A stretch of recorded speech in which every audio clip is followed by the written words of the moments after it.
Durante mais de 25 anos após a queda do Terceiro Reich, Paul Hermann Voitol, um oficial da SS responsável por reprimir brutalmente os combatentes da resistência na Tchecoslováquia, permaneceu livre. Assim que a guerra terminou, ele conseguiu escapar da justiça, desaparecendo entre as ruas e os acontecimentos do pós-guerra na Alemanha. Fingiu-se de civil, adaptou-se à nova realidade e passou a viver sem ser incomodado, como muitos outros que tentaram apagar suas pegadas na história sombria daquele período. Contudo, os mortos, como se diz, não esquecem, e tampouco os sobreviventes, cujas memórias carregam cicatrizes profundas. Foi somente em 1971, no coração da então Alemanha Oriental, que a máscara de Voitol finalmente caiu. Um verdadeiro espectro do passado nazista foi desmascarado, causando um impacto profundo em uma geração que tentava seguir adiante, deixando para trás os horrores que marcaram suas vidas. Essa revelação não era apenas a descoberta de um homem que parecia ter escapado do tempo, mas uma prova concreta de que alguns horrores simplesmente mudaram de aparência, disfarçando-se sob roupas diferentes e aguardando sua próxima oportunidade de agir. Era o surgimento de uma figura que representava o que poderia ser chamado de uma ascensão de um carrasco burocrático, uma nova face do terror institucionalizado. Voitol nasceu no ano de 1903, na região de Saxônia, uma área marcada por suas próprias turbulências.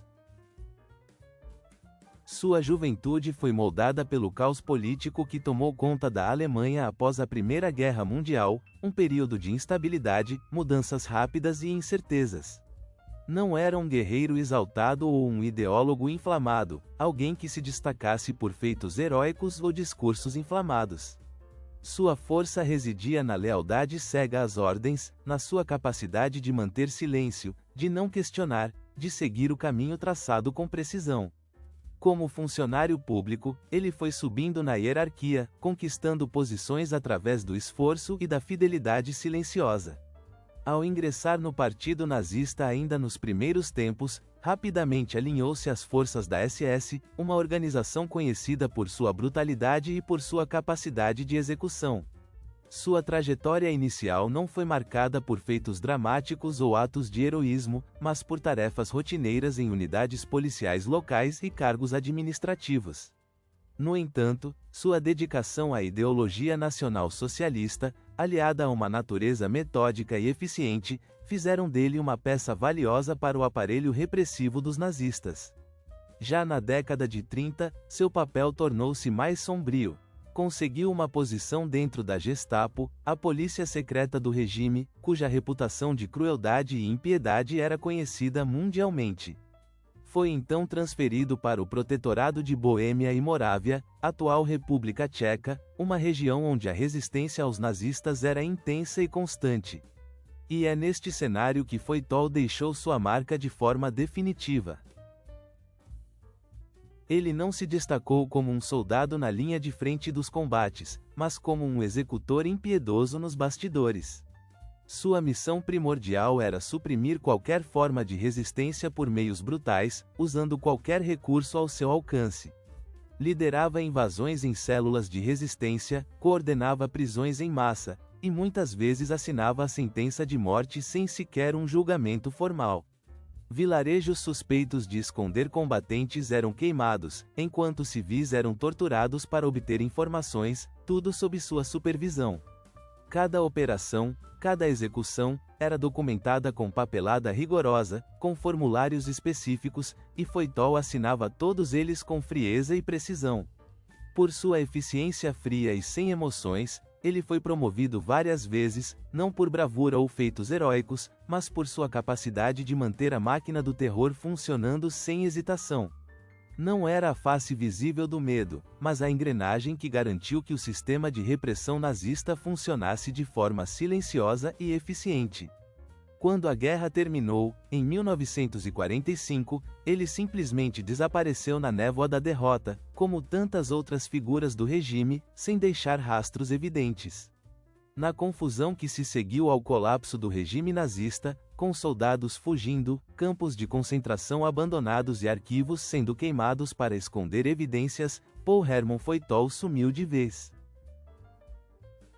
Não se refugiou em alguma selva distante ou em uma remota região da América do Sul, mas sim na própria Alemanha, agora dividida, integrando-se ao novo tecido político do país. Voitol fugiu para o oeste, apagando sua identidade nazista como quem, por mais que a história às vezes pareça esquecer ou deixar de lado certos acontecimentos, ela possui uma memória longa e implacável, capaz de ressurgir quando menos se espera.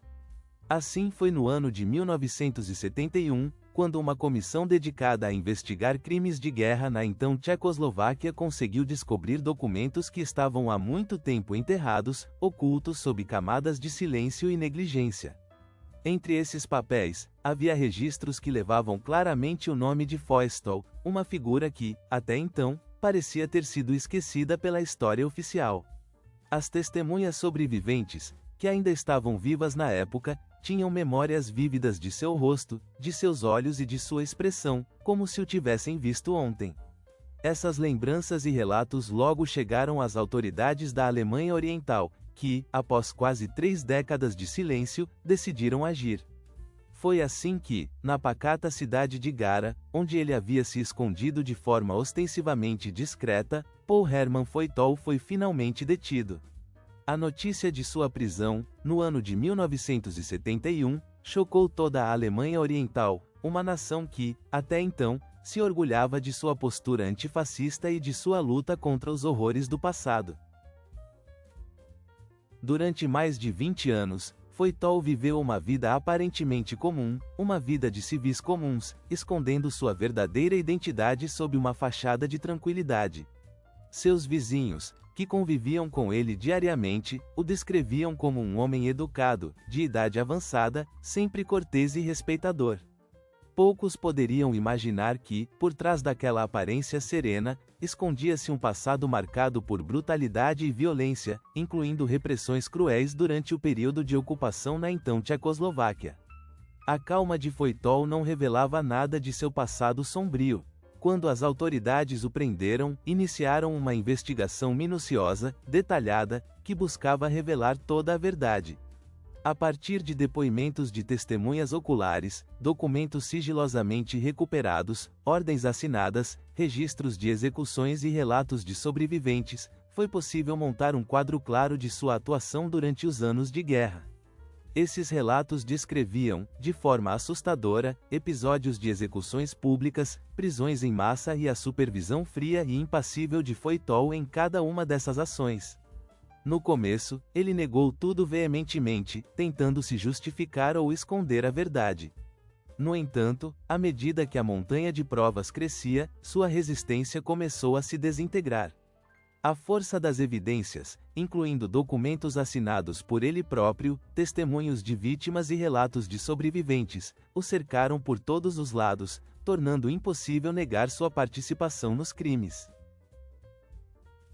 Sua prisão e o processo subsequente tiveram um impacto profundo na sociedade, tornando-se um símbolo de justiça e de reparação histórica.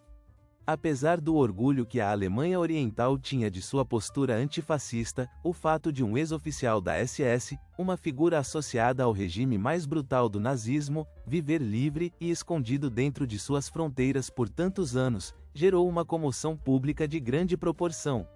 A indignação popular atingiu níveis elevados, exigindo punições severas e uma resposta firme do governo. Assim, o julgamento de Voitol foi realizado na própria cidade de Gara, no ano de 1973. Quando compareceu à corte, aparentava estar mais envelhecido, mais magro, mas ainda exibia uma expressão fria e impassível, como se nada pudesse tocá-lo. Durante o processo, ele alegou estar apenas cumprindo ordens, uma justificativa clássica que buscava aliviar sua responsabilidade.